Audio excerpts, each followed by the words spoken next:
Habits a Mindset Hunter. Chasseur d'habitudes et d'état d'esprit. Cazador de hábitos y mentalidad.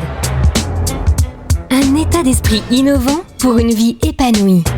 Une émission de et avec Melika Badreddine. Bonjour, comment allez-vous ? Merci encore pour votre soutien, notre présence dans beaucoup de pays partout dans le monde, sur tous les continents. C'est grâce à vous. Merci.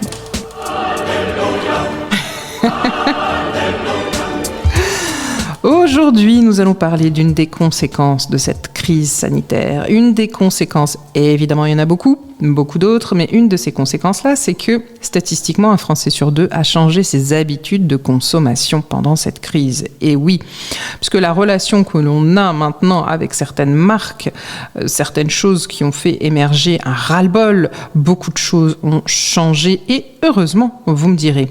Eh bien, l'Institut BVA met en place des études assez régulièrement. Et ces études-là ont montré qu'il y a une profonde remise en question de la consommation après cette crise. Depuis cette crise, évidemment, les Français ont une conscience peut-être plus aiguë de leur consommation, avec aussi un portefeuille qui a été pas mal atteint, puisque 66% d'entre eux disent s'interroger davantage sur la qualité de leur alimentation, 63% sur la provenance de leur achat, et aussi 64% sur la façon de vivre au quotidien.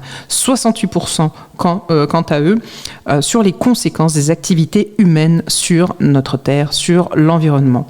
Et donc, on disait qu'un Français sur deux change ses habitudes de consommation depuis cette crise, ce qui veut dire qu'on veut faire mieux. On a à cœur de vraiment se rapprocher un peu plus, faire un peu plus local. 7 Français sur 10 expliquent qu'ils choisissent souvent des produits basiques et non transformés.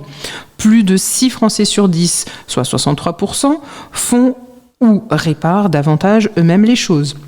Il y a encore énormément de statistiques qui montrent que les enjeux sont maintenant différents, qu'on se pose beaucoup plus de questions sur la conscience, de ce qu'on veut laisser aussi peut-être à d'autres. On se rend compte qu'évidemment, on n'est pas là sur Terre indéfiniment, que finalement la vie ne tient quelquefois qu'à un fil. Beaucoup d'entre nous ont perdu des proches, il y a beaucoup de drames, il y a beaucoup de choses qui sont vraiment traumatisantes. Alors évidemment, on pense aussi à mieux consommer et aussi à s'éclater, pourquoi pas.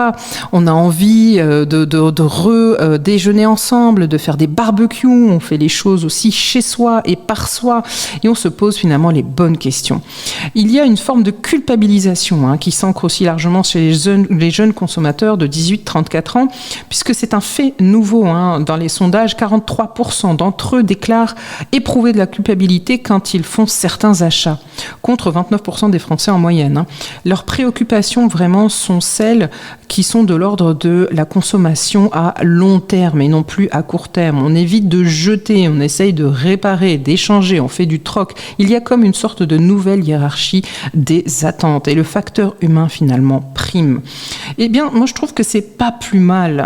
On peut se dire qu'il y a quand même beaucoup de choses évidemment dramatiques et négatives qui ressortent. Il y a beaucoup de choses qu'on n'aurait pas voulu voir ou savoir peut-être qui font pas vraiment plaisir avec cette crise, on est bien d'accord.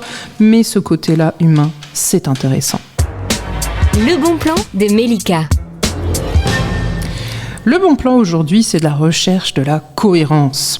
Est-ce que cette recherche de cohérence n'est pas finalement la nouvelle boussole de certaines marques aussi, puisqu'on en voit certaines maintenant qui font un peu plus attention à la manière dont sont traités peut-être leurs salariés, à la provenance de certains produits, aux horaires, au prix et à peut-être un peu plus d'équité.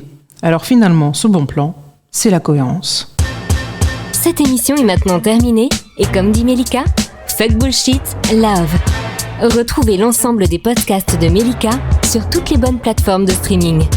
Infos, actu, formation, coaching, ouvrages sur melikabadreddine.com.